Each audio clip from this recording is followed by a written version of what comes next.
नमस्कार, आप देख रहे हैं सोशल संवाद। मैं रांची के विधानसभा में खड़ा हूं। यहाँ सारे विद्यार्थी अपनी बातों को लेकर विधानसभा की ओर कूच किए हुए हैं। आप सोशल संवाद के माध्यम से भी देख सकते हैं कि सारे विद्यार्थी यहाँ पे जेपीएससी जेएसएससी में जिस तरह से धांधली की गई है और जिस तरह से रिफॉर्म करने की बात की जा रही है, यहाँ पे सारे विद्यार्थी अपनी बातों को शांतिपूर्वक विधानसभा तक लेकर आई है। सरकार तक अपनी बातों को पहुँचाना चाह रही है कि हमारी बातों को सरकार जल्द से जल्द सुने।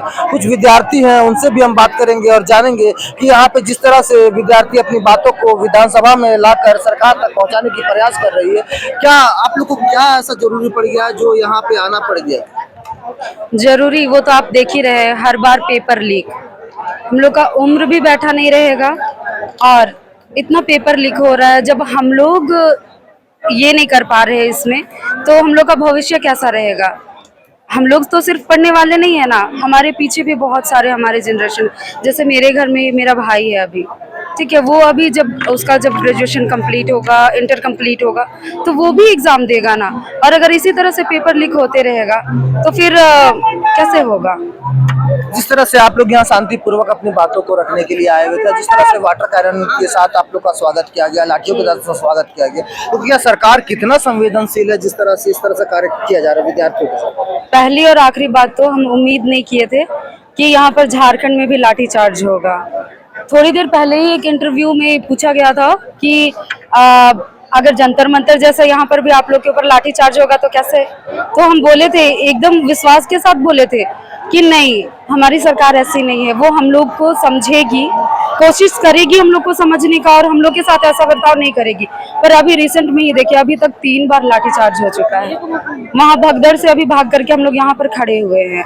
तो सरकार से ऐसा उम्मीद तो नहीं था, पर वो ऐसा कर रही है। जिस तरह से यहाँ विद्यार्थी का कहना कि सरकार से इस तरह का उम्मीद नहीं था, और भी विद्यार्थी उनसे ये बात करते हैं और जानते हैं कि जिस तरह से लाठीचार्ज हुआ, जिस तरह से आप लोगों को भगाने की कोशिश की गई और आप लोग शांतिपूर्वक अपनी बातों को विधानसभा तक लाकर सरकार तक पहुँचाना चाह रहे थे, तो क्या लगता है कि सरकार आप लोगों की बातों को सुनेगी? जिस तरह से हमारे यहाँ प्रोटेस्ट चल रहा है, ये लगभग बहुत दिनों से चल रहा है। वहाँ जयपाल मुंडा स्टेडियम में भी प्रोटेस्ट चल ही रहा था। जिस तरह से यहाँ पे चल रहा है, तो सरकार को अभी तक हमारी मांगों को सुनना चाहिए था। अभी भी बहुत देर से, सुबह से लोग यहाँ पे पहुंचे हुए हैं। यहाँ पे बैरिकेड हटाया जा रहा है, लेकिन भी हम लोग उस पर नहीं जाने दिया जा रहा है। तो सरकार से अभी तक उम्मीद किया गया था कि वो हम लोगों की बात को सुने, हमारी मांगों को पूरा करे। जो हमारी मांगे हैं, जैसे सीजीएल कैंसिल करने का, जेपीएससी कैंसिल करने का, और जितने भी एग्जाम्स हुए हैं उन सभी जिसमें अनियमितताएं आई है, भ्रष्टाचार हुए, उन सभी को कैंसिल करने के लिए हमारे रीजन है यहाँ आने के। विधानसभा तक जितने बैरिकेड लगाए गए, जितने प्रशासन को तैनात किया गया, क्या प्रशासन कम था या विद्यार्थी कम था? विद्यार्थी बहुत ज्यादा है, विद्यार्थियों की संख्या में कमी नहीं है। अगर विद्यार्थी चाहे तो वो कुछ भी कर सकते हैं, लेकिन वो इस तरह का हरकत नहीं कर रहे विद्यार्थी। सबसे पहले तो ये पुलिस के प्रशासन की तरफ से ही ये हरकत हुई है कि वो लोग लाठीचार्ज किए, वाटर कैनन चलाए, जो कि गलत है, नहीं करना चाहिए था।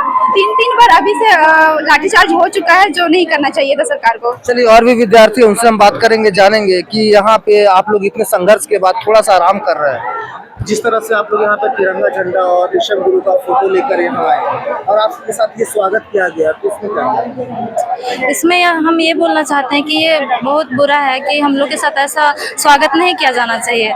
हम लोग भी वो लोग के बच्चे जैसे ही हैं, मतलब स्टूडेंट मतलब तो बच्चे ही ना हुए, वो लोग के भी बच्चे होंगे, हम लोग भी वो लोग के बच्चे जैसे हैं। तो फिर हम लोग के साथ आराम से वो लोग बात कर सकते थे कि यहाँ पर लगभग कितना दिन से हो रहा है, बहुत दिन से हो रहा है प्रोटेस्ट। तो उस बीच में अगर वो लोग बात हम लोग का सुनते हैं और वो लोग भी अपना बात को रखते हैं हम लोग के सामने, तो ये प्रोटेस्ट इतना आगे नहीं चलता, ये रुक जाता। अगर वो लोग हम लोग का बात पहले ही मान लेते, तो फिर हम यही कहना चाहते हैं कि हमारी मांगे जल्दी से जल्दी सुनी जाए।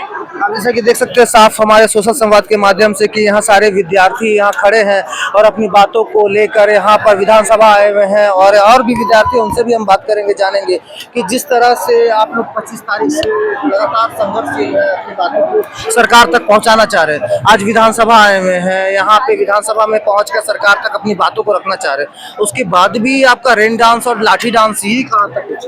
देखिए, हम लोग तो स्टूडेंट है, हम लोग ने सोचा नहीं था कि सरकार हमारे साथ ऐसा करेगी, क्योंकि वो हमारी मुखिया है।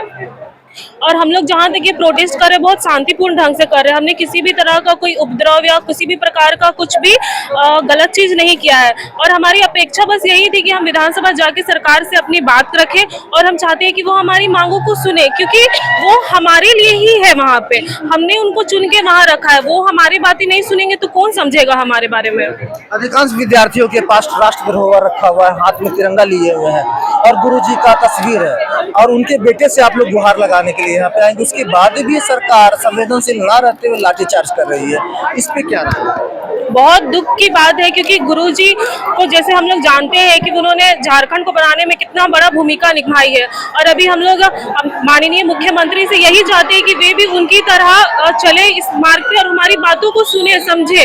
हमने कुछ बड़ा नहीं मांगा है, बस अपने हक के लिए बोल रहे हैं कि जेपीएससी जेसीसी हो या टीडीपीएल कंपनी, आप देख रहे हैं टीडीपीएल कंपनी जो कि सब जगह से ब्लैक लिस्टेड है, उसको आप यहाँ पे परीक्षाएं दे रही है, तो ये तो बहुत गलत है। यहाँ पे वो गलत ही करेंगे हमारे साथ। जिस तरह से OMR सीट मिला है वो सब हमको पता है, हम लोगों को पता चला कि उसमें गलत है और अभी आप बोल रहे हैं कि आप उसको रद्द नहीं कर सकते, तो ये गलत है। क्या लगता है कि आज के बाद सरकार आपकी बातों को तुरंत सुनेगी? अगर नहीं सुनती है तो अगला स्टेप आप लोगों का क्या रहेगा? देखिए, अगर सरकार हमारी बात नहीं सुनती है तो ये जो अनिश्चितकालीन धरना ये तो समाप्त होने वाला नहीं है। हम इसके बाद भी आएंगे, क्योंकि ये हमारा हक है, कॉन्स्टिट्यूशन राइट है अपने लिए बोलने के लिए, अपने आने वाले कल के लिए बोलने के लिए।